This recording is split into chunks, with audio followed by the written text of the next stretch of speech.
Think for a moment about maybe finding a really old mirror, one that's been tucked away, maybe in an attic. And when you look into it, the reflection isn't, well, it isn't sharp, is it? No, it's usually quite filmed over.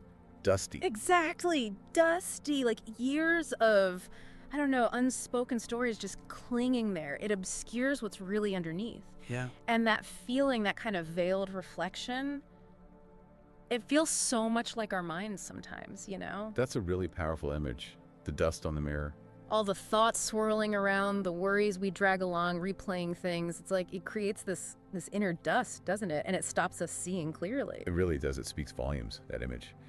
It reminds me so much of the Buddhist idea, the clouded mind. Oh, right. Yeah. Yeah, picture like a huge dawn sky. Absolutely clear, perfect. Okay. And then imagine these soft clouds just starting to drift across it.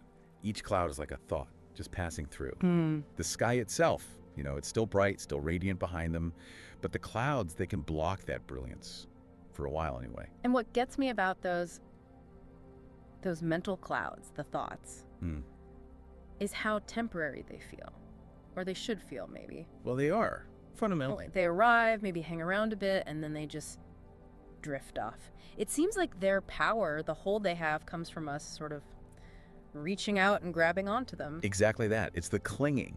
That's what gives them the weight, the substance they wouldn't otherwise have. Right. We feed them almost. We do.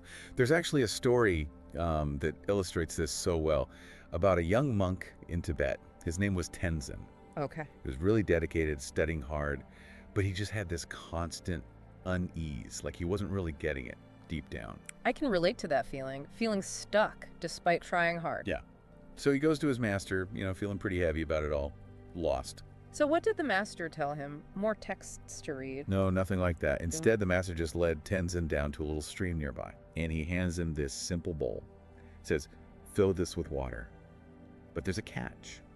The surface, the master says, has to be perfectly still, not one ripple. Oh, wow.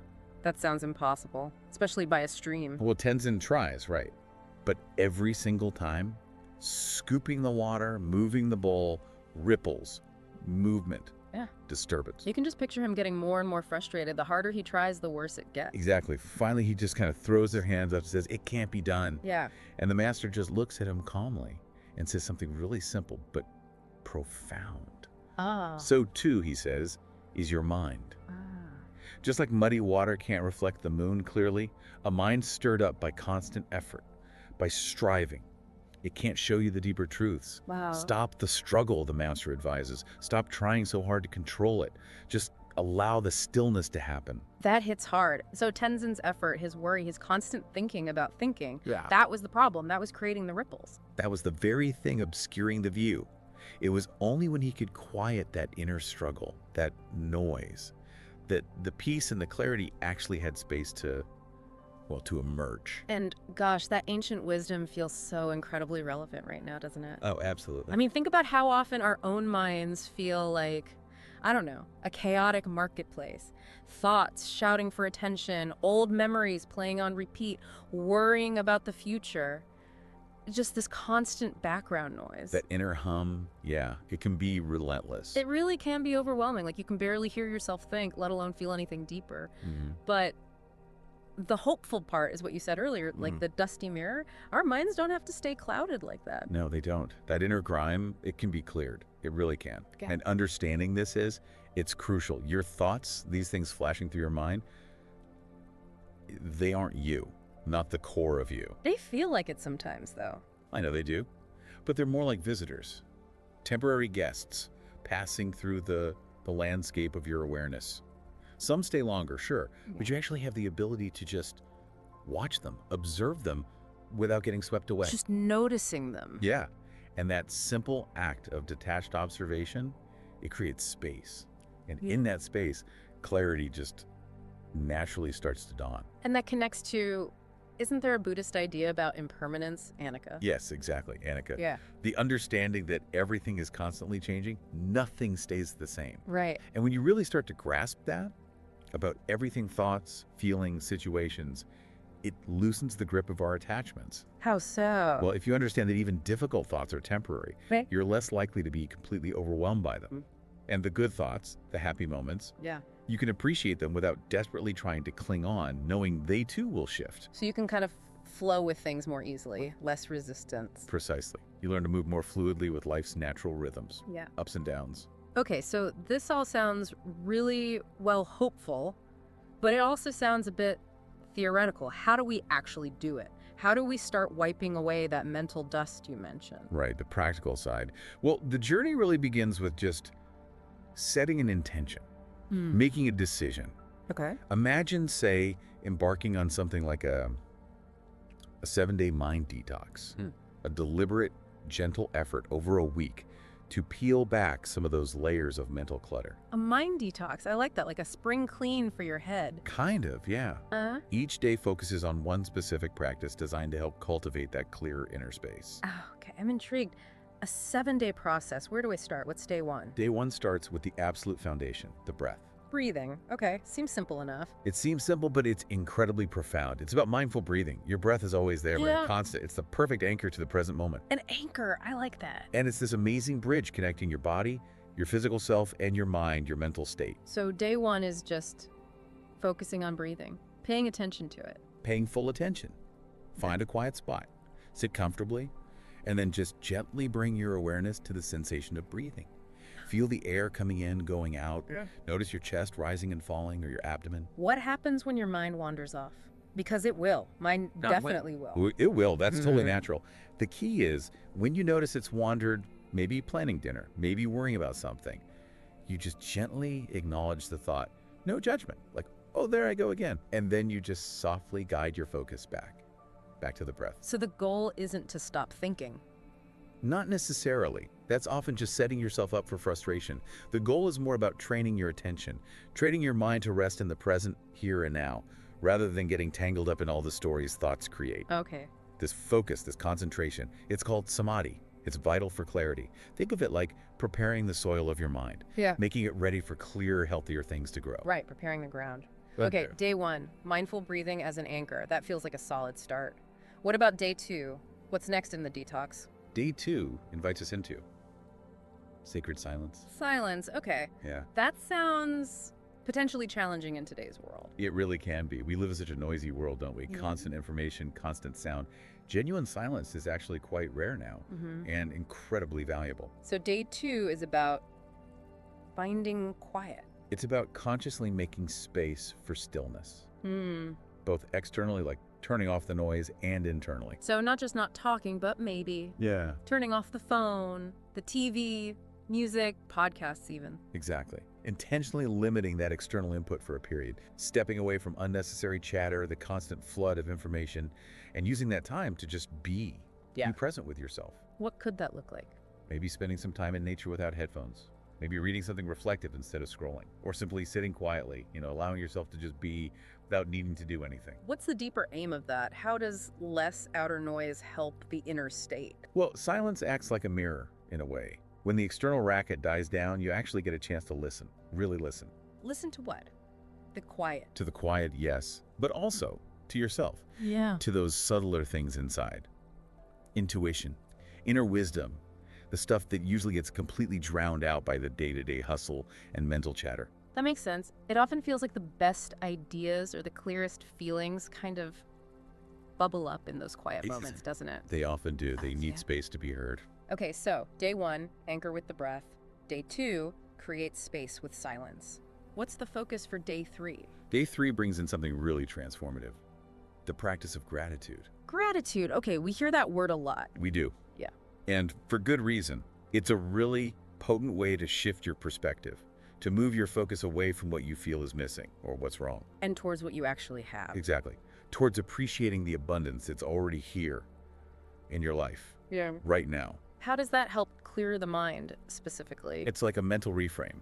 When you intentionally look for things to be grateful for, you naturally start to counter those feelings of lack or scarcity. You cultivate contentment instead, recognizing the blessings, big or small. It just fosters this sense of inner peace. The Buddha pointed out, some people have so much, yet they're never satisfied. Others have very little, but they cultivate this deep contentment. Gratitude is the key to that. Finding sufficiency within. Okay, so how would we practice that on day three?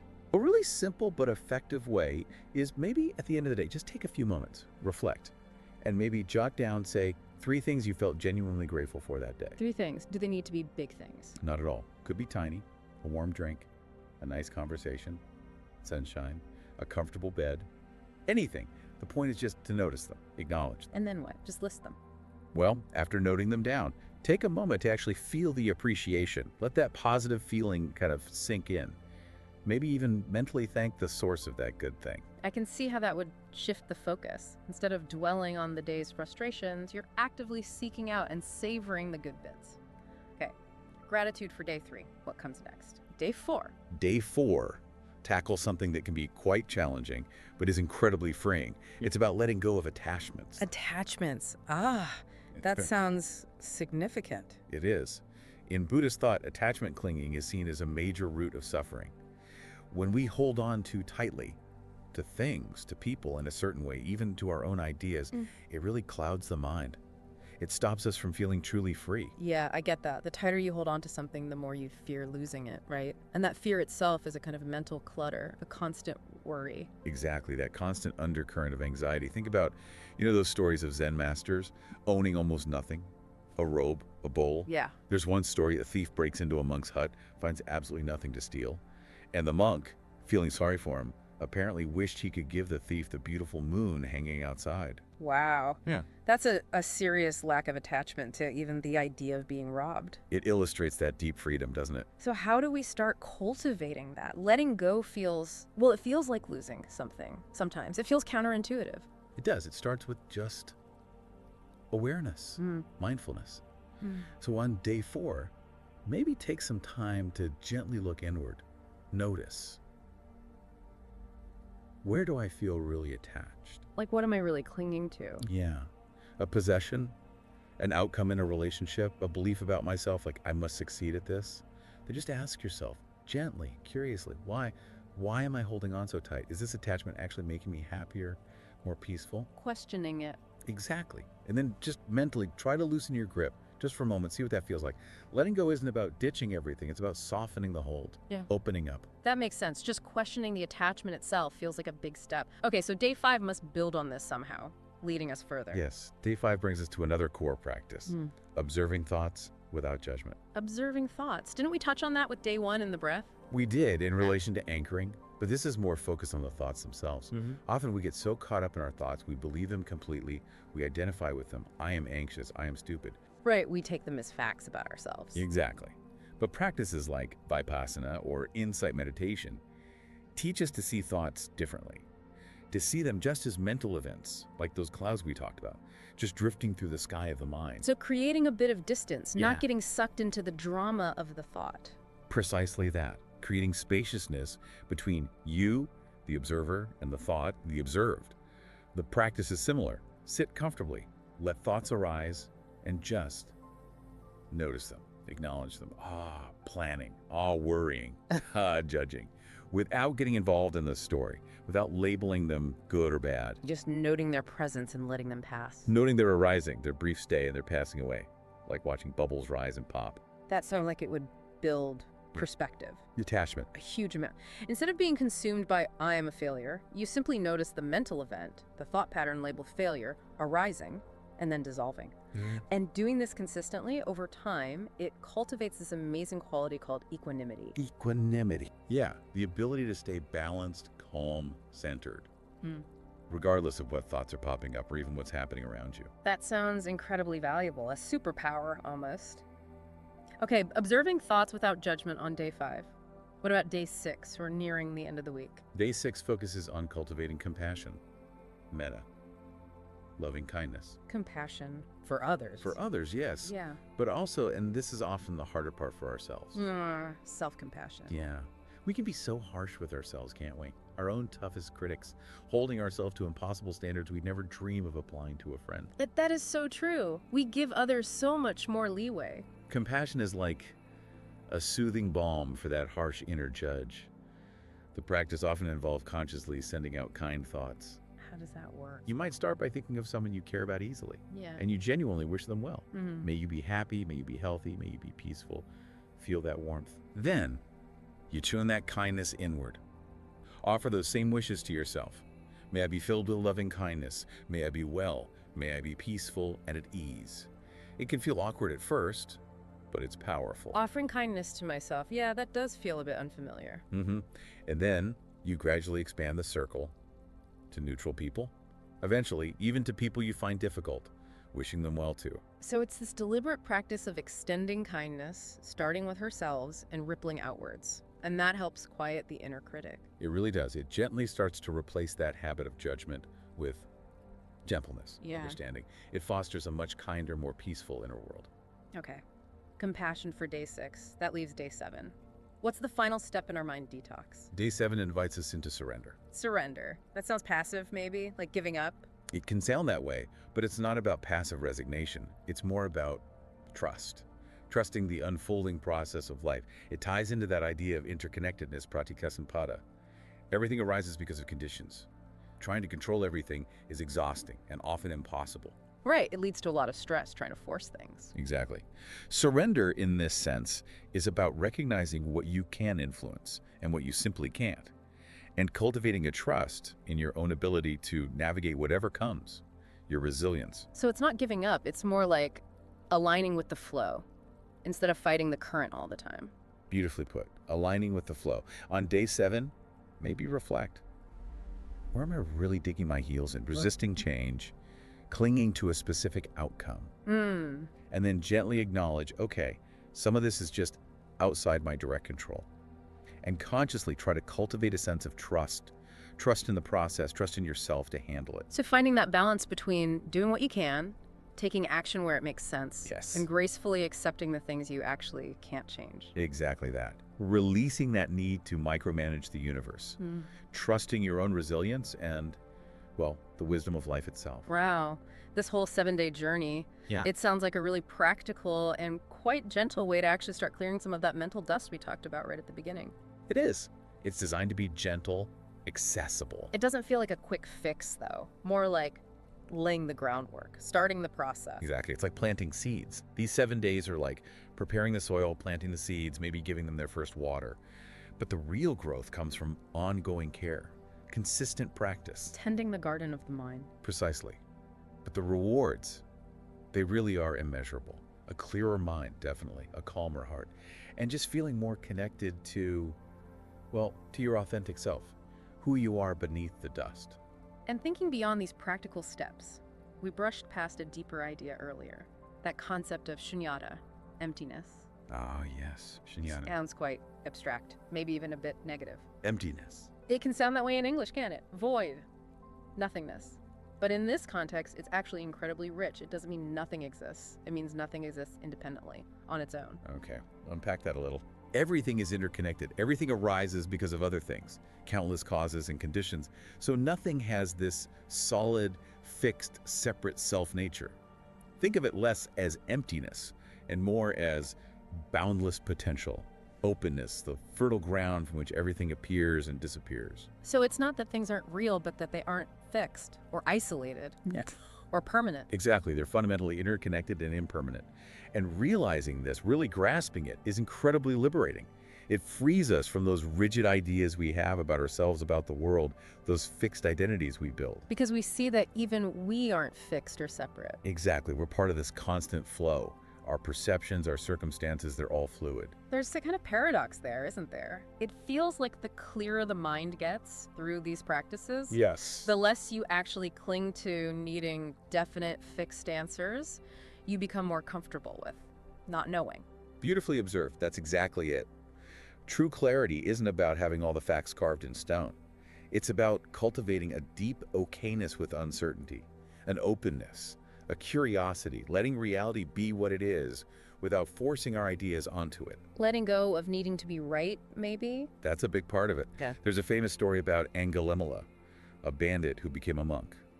His transformation was profound. It came from letting go of who he thought he was, those limiting, destructive beliefs, that emptying allowed something new to arise. So by emptying ourselves of our fixed stories, we make space for possibility, for seeing things differently. Exactly. You become open to the infinite possibilities that were always there, just obscured by your own rigid views. And this inner shift, It doesn't just stay inside, does it? It must affect how we interact with the world. Absolutely, it creates ripples. Our thoughts shape our intentions shape our actions. When clarity and compassion start to grow inside, they naturally radiate out. Well, think about it. A moment of genuine presence, of calm awareness, in a tense conversation.